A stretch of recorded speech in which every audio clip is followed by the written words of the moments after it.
Hey friends, it's beginning of March. Welcome to Random Gleanings. We got a friend with us in the studio today. This is Jeff Wilson. Hey, Jeff. Hey, guys. Thanks for having me. So, Jeff, I've known for a long time. Today we're going to discuss goals. We're going to discuss staying on track. You know, we got 10 more months in the year, right? That's right. We got to finish strong. That's right. Even if we just got started. Exactly. That's true. So Jeff's a chair with C12 here in the Upstate, C12 Business Forums, and in the time that I have known you, you've been a regional manager for a large pharma company as well as an outsourced chief revenue officer, That's correct. which is pretty cool. So you help people sell more stuff in business. I do help people sell more stuff, but the primary goal of that was to instill some discipline, some order, and to get things going so that we could measure some things. So goal setting is very appropriate around that. Absolutely. Yes. Yeah, so that's why I'm excited to talk to you today, Jeff.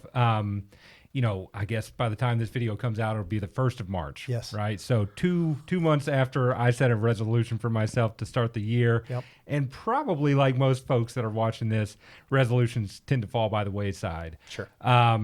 You know, one idea might be that Q1's not yet over, so maybe there's still some time to recover even just before that. But how do you think about goal setting broadly for annual standpoint? From Sure. Just walk me through some steps that may help myself and the folks that might listen to this podcast. Sure, absolutely. I mean, when you think about goal setting, and resolutions are good, goals are even better. Sure. Right?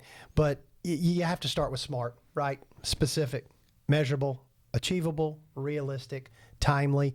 You talk about here we are, we're 2/3 of the way through the quarter.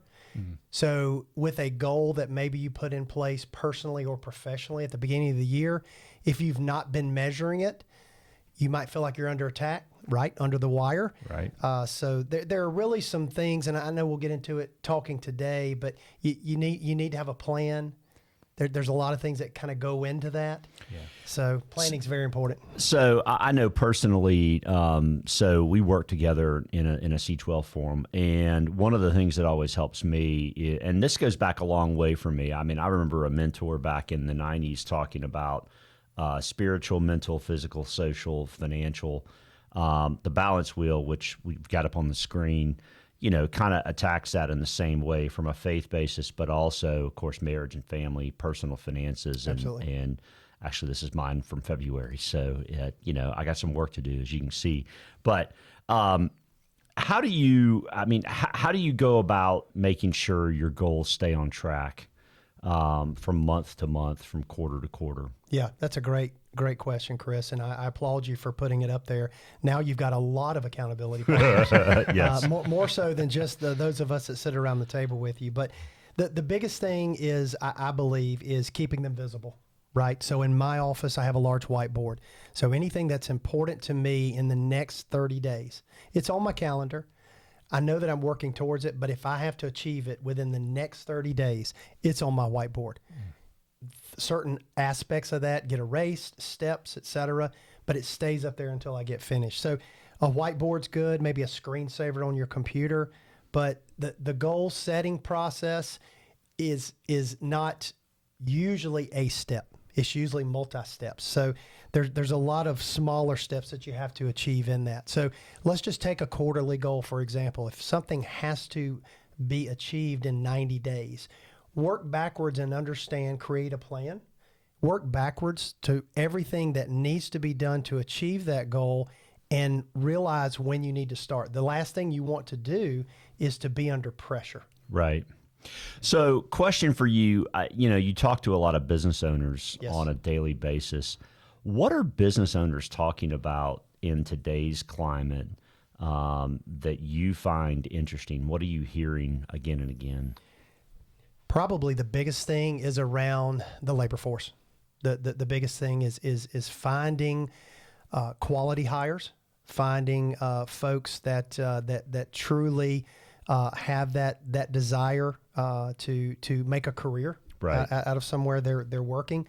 One of the things that we do is look at what are the environmental factors that are going on. So one of the things I know we talked about, maybe touching on this, the PESTEL analysis. Right. Okay. PESTEL stands for political, economical, social, technology, environmental, and legal. So when I help my C12 members do strategic planning, we're looking at all of those. And employment is just a really big issue right now. So it is, and we've got a graphic on the screen right now. I mean, it's basically 2 job openings for every one unemployed person out there Yes. in the United States, which is part of what the Federal Reserve is after in terms of their interest rate increases, which, by the way, I mean, does help from either, a cash management standpoint for the future or for even a recession plan if we have one, and Right. certainly don't want that to happen, but Right.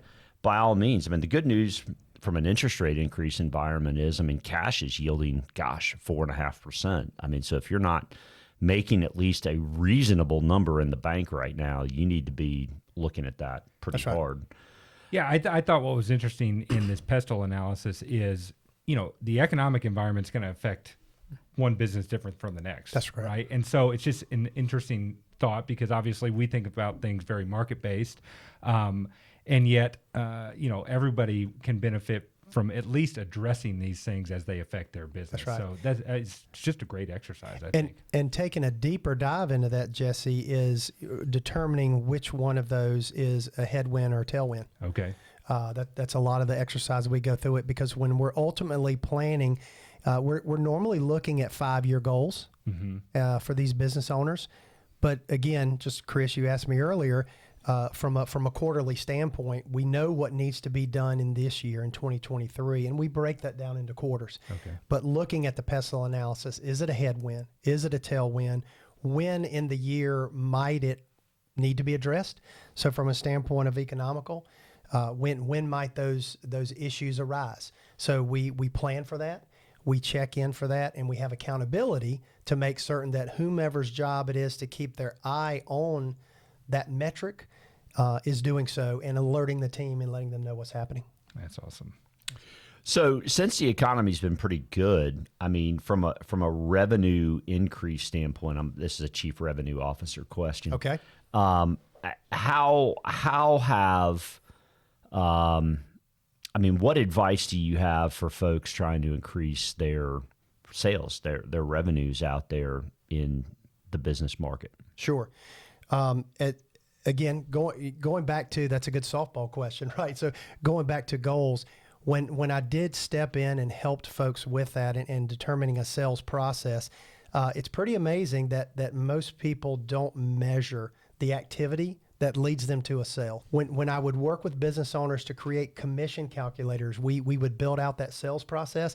So when we would give someone a commission plan, we would give them the calculator to say, okay, you want to make $50,000 in commission, plug that number in at the end, and it would give them a result of the number of appointments they would have to plan, the number of leads they would have to develop.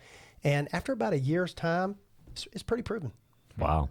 Interesting. I bet you've said this before. It reminds me of you can't expect what you don't inspect, right? One of my favorite, yes, one of my favorite lines. That's certainly what that reminds me of. Changing the tune just a little bit to maybe personal or household Yes. goals, and something I'm sure this certainly applies in business as well, but you shared with us a time management matrix. I would Yes. imagine that goes across both business and personal. Can you kind of explain that? I think it's just really a rich idea to share with people as they maybe refocus on goals this year. Absolutely. Again, we go back to what we talked about earlier. What are business owners saying are issues right now in the economy, right? Hiring. So if you don't have the number of people that you need, where does that extra work go to the existing employees? So from a personal standpoint, we all are consumed even more so by business. So from a standpoint of time management, what you're referring to, Jesse, is I really love, it's called the Quadrant Time Management System. So Chris, you say you got it up there on the screen. So it's a matrix. The top left is important and urgent. The top right, important but not urgent. The bottom left, urgent but not important. And the bottom right, not important and not urgent. You want to try and focus your time, in my opinion, personally or professionally, those things that fall in quadrant 1 or quadrant 2.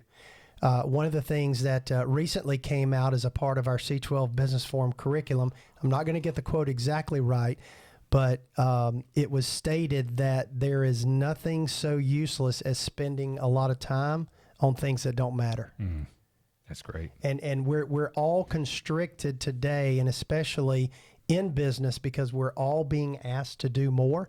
It certainly takes a strain on that personal life. Chris shared his balance wheel with us earlier up on the screen, and we ask our members to look at and rate on a scale of 1 to 10. How's your marriage and family? How's your personal finances? Fun and recreation, fitness and nutrition, rest and retreat, walk with God, biblical community, discipling others. The reason we do that is whether in a professional setting or in a personal setting, if you're not balanced as best you can be, you're not going to be able to serve those around you that you lead. And when I say that, either leading at work or leading at home, whatever your role may be. I've even heard the idea of this not urgent, not important needs to be delegated or even just tossed. Yes. Right? I mean, and yet we're spending so much time, I think, throughout the day because of the temptation of everything that's coming at us at all times. Yep. Maybe not thinking strategically about it being in that quadrant, and so we spend too much time there. There's another, you bring up talking about delegating, there's another great tool. Chris, you and I have talked about this as a part of EOS. That stands for Entrepreneurial's Operating System. And this exercise is called Delegate and Elevate. Okay. And I when I work with companies, I tell the executive team it's best that everyone on the executive team take a look at this, the Delegate and Elevate.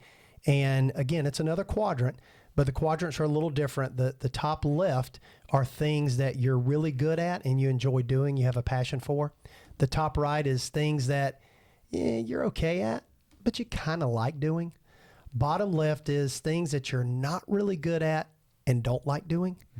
Bottom right is things that you are not good at all and don't enjoy doing, and it's probably at the detriment to your organization that role and responsibility is given to you. Okay. So when you do that, you as a leader within your company, when you begin to hold on to the things that you're good at and enjoy doing and delegate the other things, you're more efficient.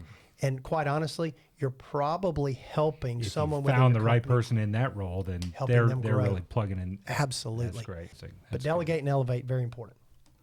All right. So I know personally that, when I'm trying to work out and when I'm trying to do things, I mean, here in a business setting, it's easy to have accountability, but when you are not in a setting where you may have accountability, how do you recommend people best stay motivated? Yeah. Two things, a group or a partner. So at the very least, have someone, and this is personally or professionally, have someone that you share your goals with. You let them know why they're important to you, why you need to achieve them, and ask them to help you achieve them. So that partner could be paid through a business coach. It could, again, be a family member or be a friend, or an accountability group. So, for example, Chris, fortunate enough to have you in one of my groups here in the Upstate. So you know the accountability that happens within a group. You're telling everyone these are things you want to do. You're telling them why. So we know it's important to you. So every month you've got to answer to us. Did you get this addressed? And then as your chair, I have the good fortune of being able to spend time with you once a month. And we have those same discussions. But again, if it's visible and someone's going to hold you accountable to it and you've written it down, statistics show you're more apt to get closer to achieving that goal. It's not guaranteed, but when more people know what is important to you and are helping you strive to achieve that goal, there's a higher success rate. So again, personally or professionally, have someone there to help you with what's important to you. Inspect what you expect. That's right. I love it, Jesse. That's I love good it. stuff. That's good. Well, listen, thank you, Jeff. Thank you. Thank you so much Appreciate for it. coming by. Absolutely. Chris, you got anything else? Nope. All right. Well, thank you all for watching this Random Gleanings. Thanks to Jeff and the C12 organization for all that they do. And listen, hit subscribe and watch for us next week. Thanks again.